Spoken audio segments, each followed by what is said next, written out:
President Trump. Donald John Trump read. Cohen testimony alleges Trump Newstone talked with WikiLeaks about DNC emails. Trump urges North Korea to denuclearize ahead of summit. Venezuela's Maduro says he fears bad people around Trump more. Tweeted out on Sunday what sounds like good news, based upon substantial progress in trade negotiations with China. He was postponing a March 2 increase from 10 to 25% tariffs on some $200 billion in U.S.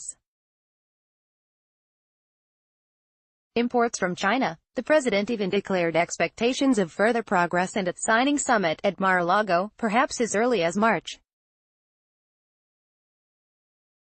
Major markets around the globe flashed green, signaling optimism that the results might yet be worth the economic disruption and uncertainty caused by the U.S.-China trade war. It is true that both sides face pressure, economic and political, to reach a deal.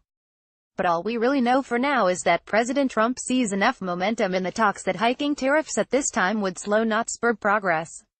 If more progress toward a credible, enforceable and verifiable agreement is not made, he can always deploy the tariff hike. Let's be clear, this is the end game. The stakes are high for both Presidents Trump and Xi. Signs and sentiment are mounting that the U.S. economy could fall into a recession before the 2020 election. To make good on his big promises and to bolster the U.S.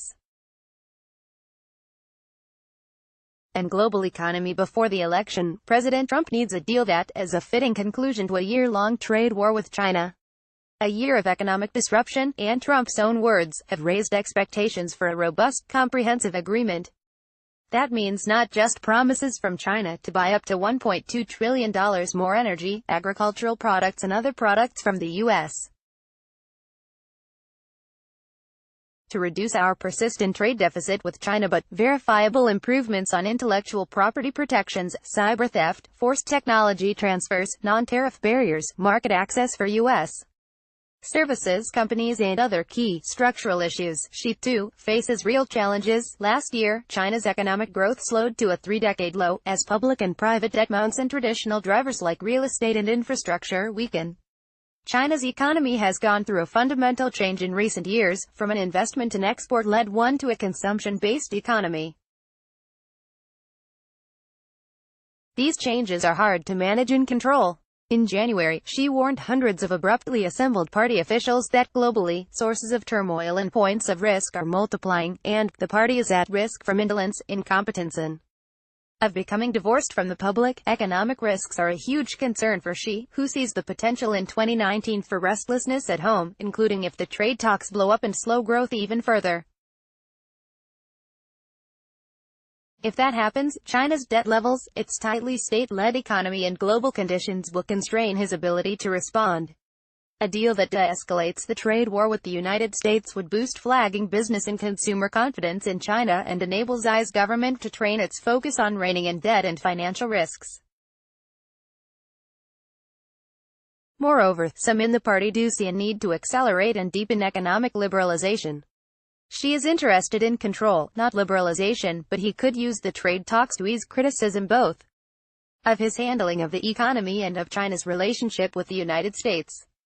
Locking down verifiable specifics on the structural issues and agreeing on enforcement mechanisms, however, remain far from done. China still denies it ever forces technology transfers or steals trade secrets via cyber theft. Additionally, China most certainly does not want the U.S. to be able to decide unilaterally when and if China has failed its commitments and to snap back and to place high tariffs. On the other hand, the U.S. is unlikely to agree to any independent arbitration mechanism. China fears that the U.S. is using the trade talks and other measures to slow its technological progress, not just to prevent it from stealing know-how and using massive subsidies and non-tariff barriers to unfair advantage. Meanwhile, the U.S. has for years seen China bend or circumvent rules, commitments and agreements, and has accumulated hard evidence of China's unfair practices and the economic harm they have caused the U.S. Yet, achieving dominance in 10 high-tech sectors, e.g., aerospace, robotics, artificial intelligence, semiconductors and autonomous, clean energy vehicles, is the centerpiece of Xi's 2015 Made in China 2025 strategy. The policies and practices that the United States and other trading partners have criticized as mercantilist are core elements of China's efforts to expand into these high-tech sectors that are also strategic to future prosperity in the United States. This highlights the sensitivity of the current negotiations. The future economic strength of both countries is at stake, as is the degree to which the U.S. and China view their relationship as a zero-sum game, or one in which mutual benefit and cooperation are possible and necessary. The credibility of both leaders is also on the line.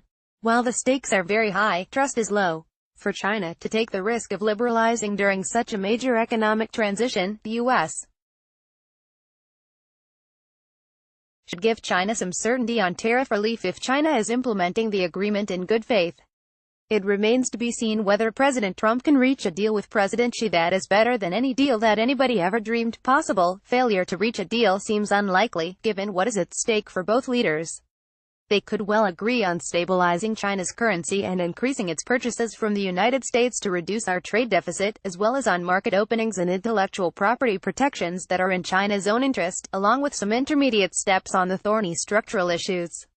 There are several directions the Trump administration could go on tariffs in the context of an agreement.